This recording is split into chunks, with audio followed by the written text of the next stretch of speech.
மூஷிகவாகனமோதகஹஸ்த சாமலகர்ணவிலம்பிதசூத்ரக வாமனரூபமகேஸ்வரபுத்திர விக்னவிநாயக பாதநமஸ்தே.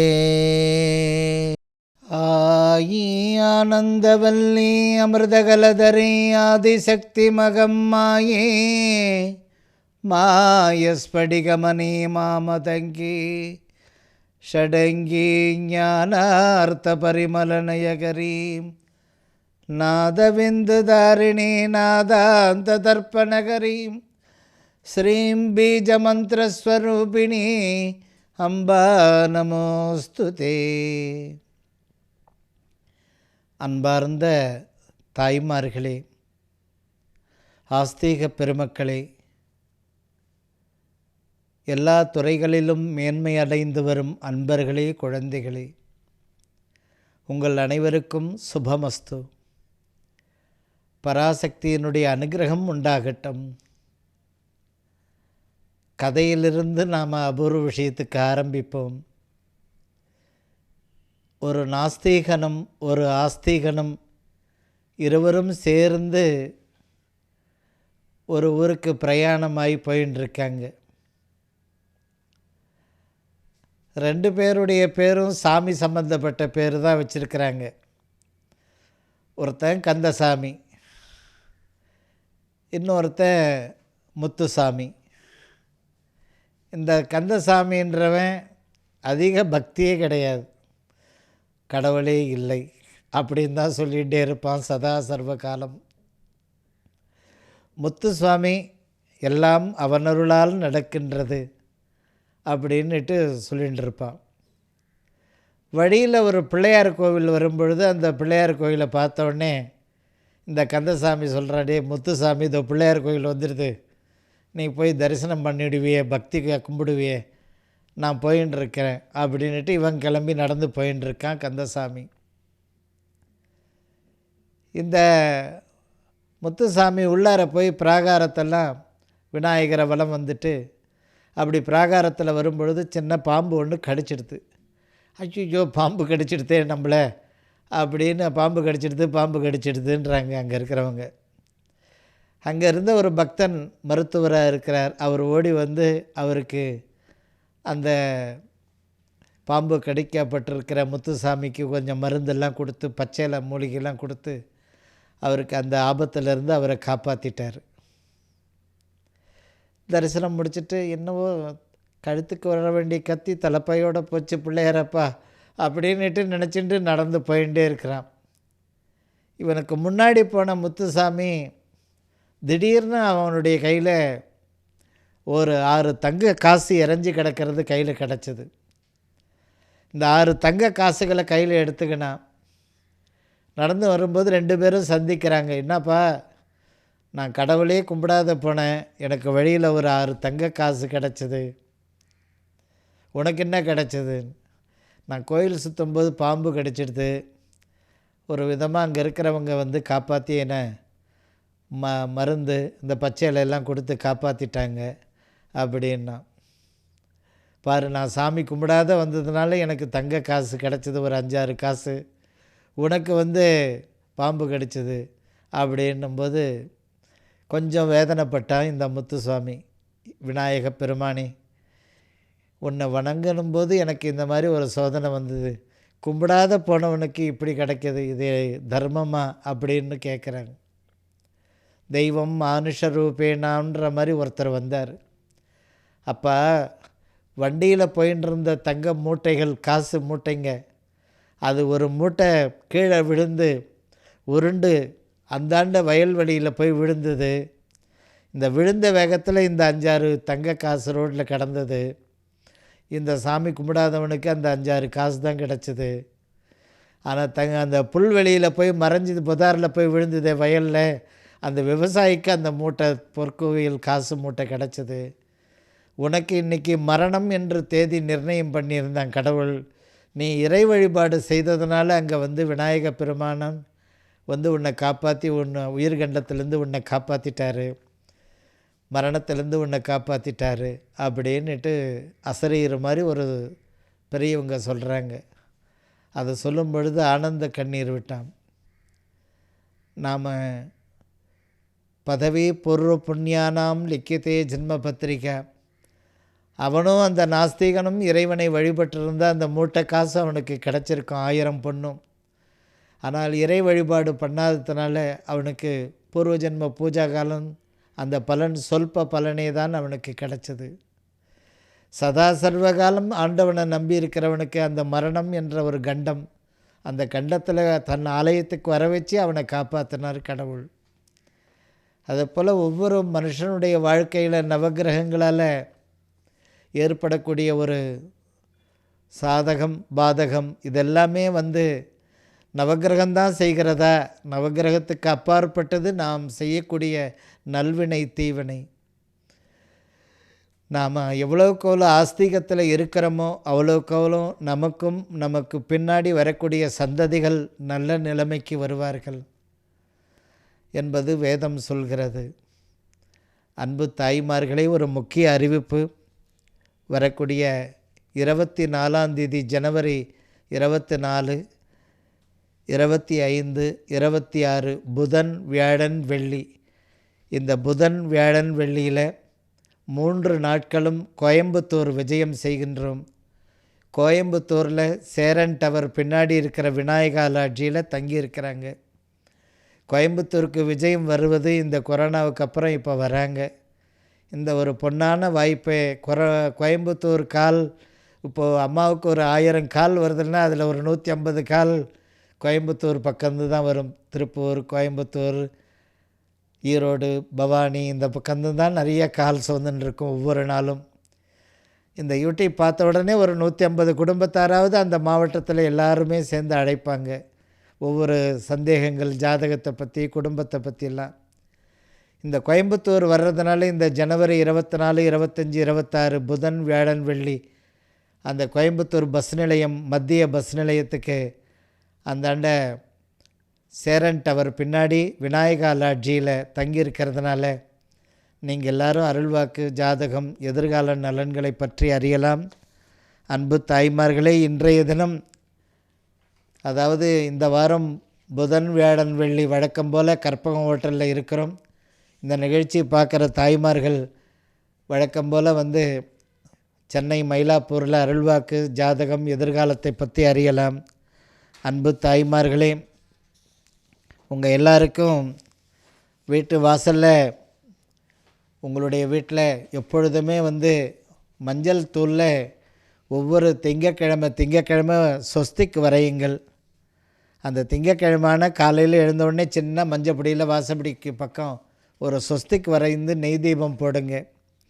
அந்த வீடு லக்ஷ்மி கடாட்சமாக இருக்கும். அன்பு தாய்மார்களே, அதே போல் அம்பாளுக்கு தை மாதத்தில் குங்கும அர்ச்சனையும், அம்பாளுக்கு தை மாதத்தில் சோலையோடு கரும்பு வைப்பதும், அம்பாளுக்கு இந்த தை மாதத்தில் அடிப்பிரதட்சணம் செய்வதும் அதை மேற்கொள்ளுங்கள். எங்கே ஆரம்பிச்சனோ நான் அதே இடத்துக்கே நிற்கிறேனேன்றீங்களே, அந்த தோஷம் நிவர்த்தி ஆகும்.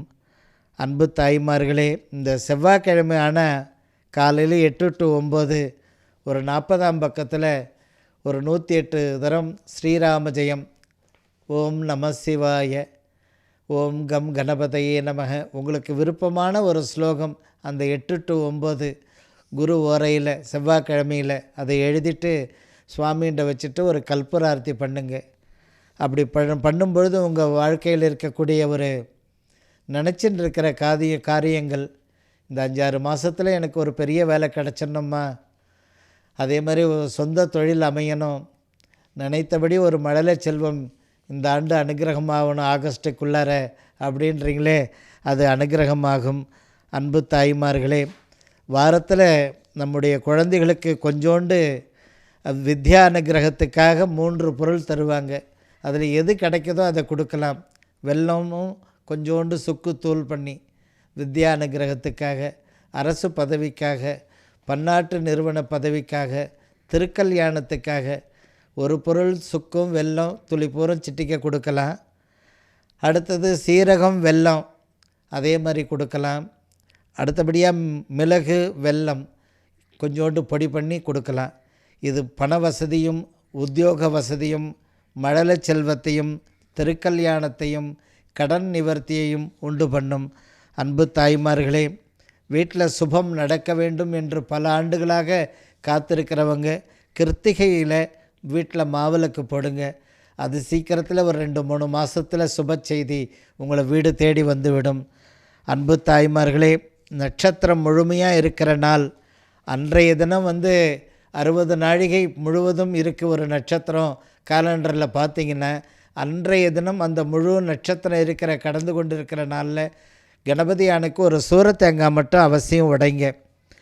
அப்படி உடைக்கும் பொழுது அந்த முழு நட்சத்திரம் இருக்கணும். காலையில் 6 மணிலேருந்து மறுநாள் காலையில் அந்த நட்சத்திரம் இருக்கணும். பொதுவாக ரேவதி நட்சத்திரம் இருக்குது காலையில் 6 மணிலேருந்து மறுநாள் 6 மணி வரைக்கும்னாக்க, ஜென்ரலாக எந்த நட்சத்திரமாக இருந்தாலும் பரவாயில்லை, 60 நாழிகை இருக்கணும் தொடர்ந்து. அதை கவனித்து பாருங்கள் காலண்டரில். அதை எடுத்துன்னு அழகாக உங்கள் கையால் விநாயகருக்கு சூரத்தேங்காய் உடைக்கும்போது நீங்கள் நினச்சிட்டு இருக்கிற ஒரு உத்தியோகஸ்தானம், நீங்கள் நினச்சிட்டு இருக்கிற பதவி, நீங்கள் நினச்சிட்டு இருக்கிற ஒரு திருக்கல்யாண வைபவம் இந்த ஒரு ஜூன், ஜூலை, ஆகஸ்ட் இந்த காலகட்டத்தில் வெற்றிகரமாக சாதித்து காட்டுவீங்க. அன்பு தாய்மார்களே, உங்களுடைய பூஜை அறையில் அதாவது வற்றாத செல்வம், அனந்த கோடி ஐஸ்வர்யம் அனுகிரகம் பண்ணணும்மா. அடுத்தபடியாக அதுக்கு என்ன பண்ணணுன்னா, அந்த வீட்டில் வெள்ளியில் தீபம் போடணும். வெள்ளி தீபம், வெள்ளி விளக்கு, வெள்ளி சின்ன அகல் தீபம். இப்போ எவ்வளோ வெள்ளி காமாட்சி விளக்கெல்லாம் வந்துடுது. அந்த வெள்ளிக்கிழமையான அந்த வெள்ளியில் அந்த தீபம் போடுங்க. வெள்ளி தீபம், அந்த வெள்ளியில் இருக்கக்கூடிய உலோகத்தில் அந்த தீபம் போடணும். அந்த வற்றாத ஐஸ்வர்யம் உண்டாகும். அதே போல் உங்களுடைய வீட்டில் இளந்தளிராக நெய்யை காய்த்து அந்த நெய்யில் கொஞ்சோண்டு ஒரு பிடி சில்லறை போட்டுட்டு எல்லாரும் அந்த நெய்யில் உங்கள் முகத்தை பார்த்துடுங்க. பார்த்துட்டு அந்த நெய்யை சாயந்தரம் அந்த ஒரு கிண்ணத்துலேயோ பாட்டிலில் ஊற்றி விளக்குக்கு கொடுத்துடுங்க கோவிலுக்கு. அந்த சில்லறையை கவனமாக எடுத்துன்னு போயிட்டு உங்கள் கையால் உண்டியலில் போட்டுடுங்க. மிகப்பெரிய ஒரு கடன் சுமை உங்களை விட்டு நிவர்த்தி ஆகும். சொத்துக்கள் விற்கணும்னு நினச்சிட்டு இருப்பீங்க ஒரு முக்கியமான வளர்ச்சி பணிக்காக. ஆனால் சரியான விலை அமையலையேன்றீங்களே, அந்த நல்ல விலைக்கு வரும் அந்த சொத்து நல்லபடியாக விற்றுடுவீங்க. அதே மாதிரி வீட்டில் 40 ஜாதகம் பார்த்துட்டாங்க பசங்களுக்கு, நல்ல இடத்துல வாழ்க்கை அமையணும்னு நினைக்கிறீங்க பாருங்கள், அந்த நல்ல இடத்துல வாழ்க்கை அமையும். நீங்கள் நினைக்கிற மாதிரி ஒரு சிறப்பு உத்தியோகம் அமையணும் தாயே. என்னோட சார்ந்தவங்க எல்லாரும் சம்பளம் வாங்க ஆரம்பிச்சிட்டாங்க. நான் ஒரு சொல்ப உத்தியோகத்தில் தான் வேலை செய்கிறேன், அது ஒரு பெரிய பதவி, நான் படித்த படிப்புக்கு தகுந்த பதவி கிடைக்கலன்றீங்களே, அந்த பதவி கிடைக்கும். அந்த நெய்யில் விளந்தளிராக காய்த்து ஒரு பிடி சில்லறை போட்டு முகம் பார்க்கணும். அதை எடுத்துன்னு போய் கோவிலுக்கு விளக்கு ஏற்ற கொடுத்துடுங்க. உங்களை சுற்றி இருக்கக்கூடிய கஷ்டங்கள் நிவர்த்தி ஆகிடும். அது சீக்கிரத்தில் பதவி பாக்கியம் உண்டாகும். அன்பு தாய்மார்களே, அதாவது உள்ளத்தில் கனலையும் கண்களில் கண்ணீரை வைத்திருக்கிறேனே பெருமாளே, எப்பொழுது என்னுடைய கஷ்டமெல்லாம் தீரும் என்று நினைத்து கொண்டிருக்கீங்களே, அந்த கஷ்டங்கள் நிவர்த்தி ஆகிறது. சாயந்தரம் 7 மணிக்காக போய் நரசிம்மரை பார்த்துருங்க. முடிஞ்சால் உக்ரம் வீரம் மகாவிஷ்ணும் ஜுவலந்தம் சர்வதோமுகம் நரசிம்மம் பீஷணம் பத்ரம் மிருத்யோர் மிருத்யும் நமாம்யகம் க்ஷராம் க்ஷிரீம் க்ஷுரூம் க்ஷரேம் க்ஷரோம் ஸ்ரீலக்ஷ்மி நரசிம்மமூர்த்தயே ஹவிர்ஹிதம் விஷ்ணவே ஸ்வாஹா விஷ்ணவே பரமாத்மா ஏதன்னமம. அந்த பெருமாளை அந்த நரசிம்மரை சாயந்தரம் 7 மணிக்கு மேலே போய் பார்த்துட்டு வீட்டுக்கு பால் பழங்கள் மட்டும் சாப்பிட்டு படுங்க. அது மாதிரி ஒரு தரம் மாதத்தில் ஒரு தரம் செய்யுங்க. தள்ள முடியாத கஷ்டம் சொல்கிறீங்க பாருங்கள், அந்த கஷ்டம் உங்களை விட்டு அகன்று விடும். ஐஸ்வர்ய மழை பொழிய ஆரம்பிச்சிடுவேன். ஏன்னா அந்த ஸ்லோகத்தில் கடைசியாக அம்மா என்ன சொல்லியிருக்காங்க, ஸ்ரீலக்ஷ்மி நரசிம்ம மூர்த்தையே அப்படின்னு ஒரு வரி முடிக்கிறாங்க. அப்படி இருக்கும்போது அந்த லக்ஷ்மி கடாட்சத்தோட ஒரு அனுகிரகத்தையும் சத்ரு பயமெல்லாம் நிவர்த்தி ஆகிறதுக்கும் நம்மளை பின்தொடர்ந்து வரக்கூடிய கஷ்டங்கள் அனைத்தும் நிவர்த்தி ஆகிவிடும். நரசிம்மரை போய் பார்த்துட்டு வந்தேன். உங்களால் முடிஞ்சது ஓம் நமோ நாராயணா அந்த ஒரு ஸ்லோகத்தை சொல்லியே பிரதிஷ்டம் பண்ணுங்கள். அன்பு தாய்மார்களே, முக்கிய செய்தி. இம்மாதம் 24ஆம் தேதி 25, 26 கோயம்புத்தூர் விஜயம் செய்கின்றோம். கோயம்புத்தூரில் மத்திய ரயில்வே நிலையம் இருக்கே, அதுக்கு பக்கத்தில் சேரன் டவர் இருக்குது. விநாயகா லாட்ஜியில் தங்கி இருக்கிறாங்க. அருள்வாக்கு, ஜாதகம், எதிர்கால நலன்களை 3 நாட்கள் புதன், வியாழன், வெள்ளி வர புதன்கிழமையிலேருந்து 3 நாள் தங்குறாங்க. ஜனவரி 24, 25, 26 இந்த ஒரு பொன்னான நேரத்தில் நீங்கள் எல்லாரும் கோயம்புத்தூர் மக்கள், அதை சுற்றி இருக்கக்கூடிய 5 மாவட்டங்கள் அனைவருமே பொதுவாக விநாயகா லாட்ஜியில் அம்மா தங்குறாங்கன்னா வந்துடுவாங்க. குடும்ப சமேதராக எல்லோரும் வருவாங்க. அந்த நாட்கள் அம்மா ஓம் எழுதணும் படிப்புக்கு. அம்மா எங்கள் ஜாதகத்தை உங்கள் கையில் கொடுக்குறோம், தொட்டு ஆசீர்வாதம் கொடுங்க. அதுக்குரிய எளிய பரிகாரங்கள், அம்மா 3 நாள் அங்கே தங்கி இருக்கும்போது அந்த பரிகாரங்கள் என்னவோ அதை செய்யலாம். அருள்வாக்கு, ஜாதகம், எதிர்கால நலன்களை பற்றி அறியலாம். இந்த நிகழ்ச்சியை பார்க்குறவங்க எல்லாரும் ஜனவரி 24லேருந்து 26 வரையிலும் 3 நாட்கள் கோயம்புத்தூர் விஜயம் செய்கிறதுனால நீங்கள் எல்லோரும் அவசியம் வருகை தாருங்கள். இன்றைய தினம் இந்த வாரம் புதன், வியாழன், வெள்ளியில் இந்த ஹோட்டல் கற்பகம் மயிலாப்பூர் விஜயம் செய்திருக்கிறோம். சாயந்தரமாக 4 மணிலேருந்து இரவு 10 மணிக்குள்ளார அருள்வாக்கு கேட்க வரலாம். மயிலாப்பூரில் ஹோட்டல் கற்பகம்னா குளக்கரை எதிரிலே இருக்குது, கபாலீஸ்வரர் குளத்துக்கு எதிரிலேயே. அவசியம் வருகை தந்து அருள்வாக்கு கேட்கலாம். அன்பு தாய்மார்களை, ஏதேனும் ஒரு செவ்வாய்க்கிழமையில் தாமரை இலையை கவிழ்த்து அதை நல்லா அலம்பிட்டு மதிய உணவு சாப்பிடுங்கள். அன்னையிலேருந்து உங்கள் கையில் ஐஸ்வர்யம் தங்க ஆரம்பித்து விடும். மறுபடியும் சொல்லுங்கள் தாயை, முக்கியமான அபூர்வம் இது. மறுபடியும் சொல்கிறேன், செவ்வாய்க்கிழமையில் மதிய சாப்பாடு சாப்பிடும்போது ஒரு தாமரை இலை வாங்கி போய் அதை கவிழ்த்து நல்லா அலம்பிட்டு அதில் சாப்பிடுங்க. அப்படி சாப்பிடும் பொழுது தனமானது உங்கள் கையில் நிரம்ப ஆரம்பித்து விடும். அந்த மத்தியானம் அந்த தாமரை இலை சாப்பிடும் பொழுது மகாலட்சுமி ஆசீர்வாதம் பண்ணுறவாளா, நீ நினைத்துன்னு இருக்கிற வாழ்க்கை தரம், நீ நினைக்கிற காரியம் உனக்கு வெற்றி உண்டாகட்டும்னு அம்மா அனுகிரகம் பண்ணுவாளாம். அந்த பீரோவில் இருக்கிற மற்ற 7 லக்ஷ்மி தானாக நிரம்பிடும். தாயே, எங்கள் வீட்டு பீரோவில் ஒரு 5-6 வருஷமாக செலவு துணி தான் இருக்குது, குண்டுபடி தங்க கூட வைக்க முடியல தாயே அப்படின்றாங்க. அப்படின்னா என்ன அர்த்தம்? எவ்வளோ வாசல் லட்சங்கள் வந்தாலும் வாசலுக்கு வெளியவே செலவாகி போகுது, வீட்டில் தைரிய லட்சியம் மட்டும் இருக்குது. அப்போ அந்த செவ்வாய்க்கிழமை அன்னைக்கு அந்த இலையை கவிழ்த்து அதில் மதிய உணவு அந்த தாமரை இலையில் சாப்பிடும்போது அன்னையதுலேருந்து உங்கள் கையில் அந்த அஷ்டலக்ஷ்மியினுடைய கடாட்சம் உண்டாகும். அன்பு தாய்மார்களே, இந்த 2024 சூப்பராக இருக்குமா அம்மா அப்படின்னா, அதாவது நல்லா அமோகமாக குபேர சம்பத்தோடு இருக்கணுமா, ஏதாவது சொல்லுங்களேன். சிம்பிளாக ஜனவரி பிறந்திருக்கு. ஒன்றும் இல்லை, மகா கணபதிக்கு போய் தேங்காயில் மாலை கோத்து ஒரு 27 தேங்காய், 9 தேங்காய், 48 தேங்காய் யதாசக்தி மாலை மாதிரி கோத்து அந்த பஞ்சு மட்டையோடு அழகாக கோத்து விநாயகருக்கு, கணபதி அனுக்கு தேங்காய் மாலை போடுங்க. அப்படி போடும் பொழுது இந்த கன்னியில் இருக்கக்கூடியவங்களும் அந்தாண்ட மீனத்தில் இருக்கக்கூடியவங்க ஆதி பராசக்தியிடம் வரம் பெற்ற ராகு கேது அவர்களுக்கு பிரீத்தியாக தேங்காய் மாலை எல்லா ராசிக்காரர்களும் இந்த வருஷம் போடணும் பிள்ளையாருக்கு. அப்படி தேங்காய் மாலை போடும்பொழுது ஆண்டு முழுவதும் தடவந்தல் போகிறாம்பாருப்பா, இல்லதே தடவந்தல் போகிறாம்பாருப்பா, அந்த அம்மா கையில் ஐஸ்வர்யம் நல்ல பொருளுது அப்படின்றாங்க. அந்த மாதிரி உங்கள் வாழ்க்கை தரம், அந்த ஐஸ்வர்யமானது உங்களிடத்தில் நிலைத்து இருக்கும். அன்பு தாய்மார்களே, அதாவது பிரதமையில், அதாவது அமாவாசை கழித்த முதல் நாள் அன்னைக்கு வேதம் சொல்லி கொடுக்குற பாடசாலைக்கு போயிட்டு அன்னதானத்துக்கு வேண்டிய மளிகை சாமான், காய்கறிகள் எடுத்து போய் கொடுத்துட்டு வாங்க. ஒவ்வொரு ஊர்லேயும் இருக்கும் வேத பாடசாலை. அங்கே எத்தனையோ ஒரு ஊர்லேருந்து வெளியூர்லேருந்தெல்லாம் குழந்தைகள் அந்த 7 வயதிலிருந்து 18-19 வயசு வரையிலும் படிக்கிற குழந்தைகள் அம்மா அப்பாவை விட்டுட்டு, அவங்களுக்கு தீபாவளி தெரியாது, பொங்கல் தெரியாது, எதுவுமே கிடையாது. அவங்களுக்கு முழு நேரம் வேதம் சொல்கிறது தான். அந்த ஒரு 7 காண்டங்களையும் படித்து முடிக்கிற வரையிலும் வேத பாடசாலை தான் அவங்களுக்கு அப்பா அம்மா. அப்படிப்பட்ட ஒரு குழந்தைகள், நூற்றுக்கணக்கான குழந்தைகள் வேத பாடசாலையில் படிக்கிற குழந்தைகள். அந்த குழந்தைகளுக்கு பிரதம அன்னைக்கு போய் மளிகை சாமானும் காய்கறிகளும் இதெல்லாம் வாங்கி போய் கொடுத்தோம்னாக்க வரிசையாக ஃபோட்டோ மாட்டியிருக்கிறேன். இந்த ஆளுங்களுக்கு வரிசையாக நான் மாலை போடுறேன் வெள்ளிக்கிழமை வருஷம் பிறந்தா அவங்களுக்கு வேண்டிய கடமையெல்லாம் செய்கிறேன். நான் அதர சிதற பாதாளத்தில் கீழே தானே இருக்கிறேன், இன்னும் மேலே எழுந்திருக்கலையே அப்படின்றாங்க. அப்படின்னு என்ன அர்த்தம்? அந்த வீட்டில் பிதிரு தோஷங்கள், முன்னோர்களுடைய மனக்குறைகள் எல்லாம் இருக்குது. வெளியே அவருக்கு நல்ல டாப் பொசிஷனில் இருக்கிறார்.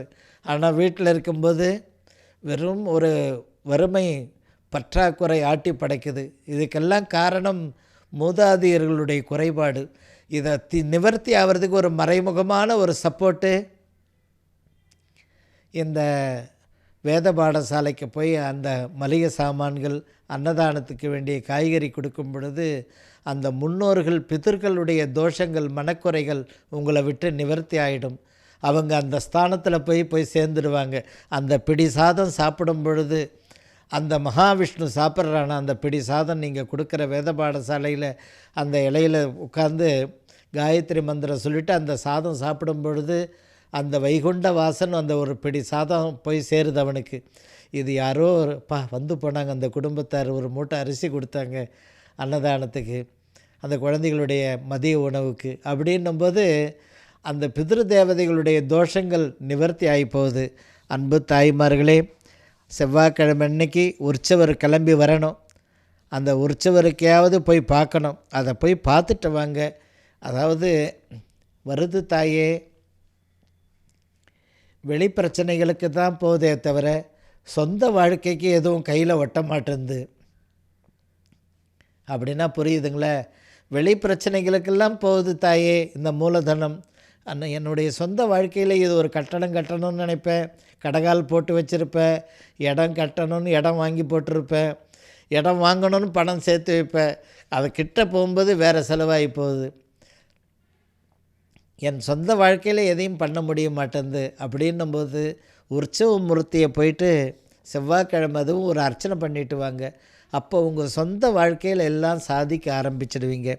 அன்பு தாய்மார்களே, அனல் மீது நடக்கிற மாதிரி ஒரு கஷ்டங்கள், ஒரு பக்கம் கடன் ஆட்டி படைக்கிறது, இன்னொரு பக்கம் வீட்டில்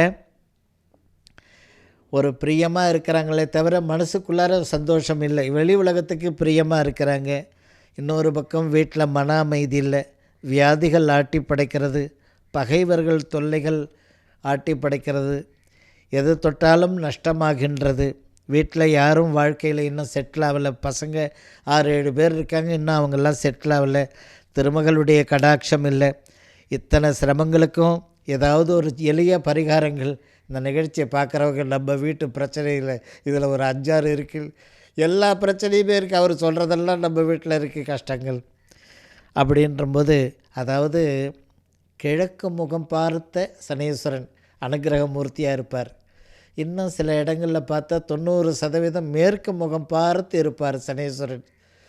இவங்க 2 இடத்தையும், ஒன்று கிழக்கு வாசல் பார்த்து சனீஸ்வரனுக்கு ஒரு மலர் மாலை அல்லது ஒரு அர்ச்சனை, பெருமானே தர்மராஜா அப்படின்னு அவரை போய் வணங்கணும். யாரை வணங்கணும்? கிழக்க பார்த்து இருக்கக்கூடிய சனீஸ்வரன் அனுகிரகமூர்த்தியாக.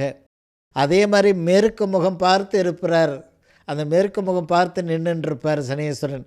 இது 2யுமே தரிசனம் பண்ணணும் அந்த மாதத்துக்குள்ளார. எந்த மாதத்துக்குள்ளார?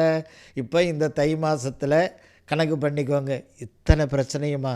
அனல் நீர் மீது நடக்கிற மாதிரி பிரச்சனைகள், வாழ்க்கைக்கு நிம்மதி இல்லை, கடன் நாட்டி படைக்கிறது, வீட்டில் சந்தோஷம் இல்லை, மன அமைதி இல்லை, வியாதி ஆட்டி படைக்கிறது, பகைவர்கள் தொல்லை, எதை தொட்டாலும் நஷ்டமாகிறது, வீட்டில் யாரும் இன்னும் வாழ்க்கையில் இன்னும் செட்டில் ஆகலை, உத்தியோகம் கிடைக்கல, கல்யாணங்கள் நடக்கலை, சின்னவன் பெரிய படிப்பு முடிக்க வேண்டிய கட்டம், அவனுக்கு ஃபீஸ் கட்டணும், இப்படி ஒரு பிரச்சனைகள், வீடு வாங்கணும், அது லோன் அடைக்க முடியல. எப்படி பாருங்கள், இத்தனை கஷ்டத்துக்கு மேலே லக்ஷ்மியினுடைய அனுகிரகம் கையில் இன்னும் பார்வைப்படலை. இதுக்கெல்லாம் ஒருத்தரை யாரை பார்க்கணும்? எளிமையான வழிபாடு இல்லைல்ல. கிழக்கு முகம் பார்த்த சனீஸ்வரனையும் மேற்கு முகம் பார்த்த சனீஸ்வரனையும் ஒரு முறை தரிசனம் செய்து முடியுங்கள். உங்களுக்கு இத்தனை கஷ்டங்களும் பனி போல தானாக விலகிவிடும். கிழக்கு முகம் பார்த்து உட்காந்து நின்று தரிசனம் கொடுத்துட்டு இருக்கிறார் திருநள்ளாறில். வாயிற்படியிலே இருக்கார் சனீஸ்வரன், கிழக்க பார்த்து உட்காந்துட்டுருக்கார் அழகாக. மற்ற எல்லா ஆலயங்கள்லேயுமே சனீஸ்வரன் மேற்கு முகமாக பார்த்து இருக்கிறார். இன்னும் கிழக்கு முகமாக பார்த்த ஆலயங்கள் சனீஸ்வரன் இருக்கிறது பெரியவர்கள் காலத்தில் ஆரம்பித்த ஒரு புராதன ஸ்தலங்களில் இருக்குது. விசாரிங்க பெரியவங்களை. அப்படி விசாரித்து இந்த கிழக்கையும் மேற்கையும் பார்க்குற சனீஸ்வரனே அந்த மாதத்திலே பார்த்து முடித்தா உங்கள் வாழ்க்கையில் 100க்கு 100% மார்க்கு போட்டாச்சு.